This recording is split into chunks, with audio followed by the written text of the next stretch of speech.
Upang makuha ang 10 bilyong dolyar na yaman ng kanyang asawa, itinali siya ng lalaki ng mga baging at iniwan siya sa isang isla. Pagkatapos ay lumayo. Gayunpaman, ang kanyang asawa ay hindi nagpanik. Kinalas niya ang kanyang sarili at kinuha ang lahat ng magagamit na kagamitan. Nauna na pala niyang pinakialaman ang bangka.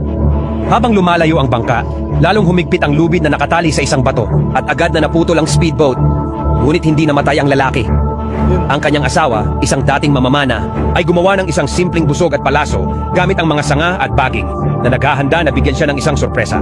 Umakyat ang lalaki sa pampang at hinanap ang kanyang asawa para lamang gumala sa isang yungib. Bigla siyang nakarinig ng sigawan at natuklasan niya ang isang grupo ng mga katutubo. Nagtataka, lumingon siya at nakakita ng mga nakasabit na bungo. Napagtanto na ang mga katutubo ay mga kanibal. Takot na takot, tumakbo siya pabalik sa kakahuyan kung saan nakita niya ang kanyang asawa.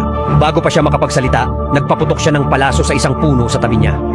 Muli niyang inilabas ang kanyang busog at ang palaso ay lumipad patungo sa kanya. Ang lalaki ay mabilis na nagtago sa likod ng isang puno at habang ang kanyang asawa ay tumuntong sa isang bato upang tumalon at maghatid ng isang nakamamatay na pagbaril.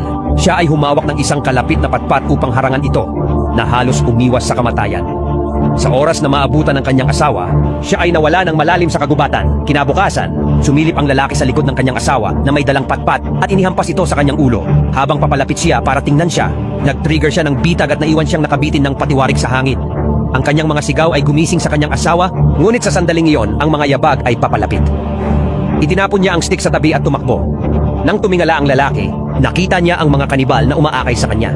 Sa sobrang pagkataranta, ibinaba niya ang kanyang mga braso at binti, hindayon sa isang baging at malapit nang tumakas sa panganib. Samantala, ang kanyang asawa ay hinahabol ng mga kanibal na tuluyang natitisod sa kanilang lungga. Nang malapit na siyang mapaligiran, isang malaking kamay ang nag-abot mula sa isang kuweba at hinila siya papasok. Natuklasan niya na ito ay ang kanyang asawa.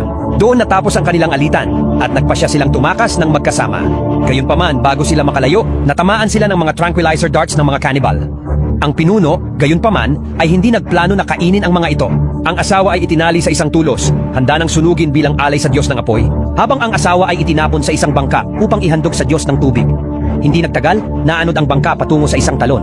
Ginamit ng lalaki ang lahat ng kanyang lakas para kumapit sa isang bato at nakatakas.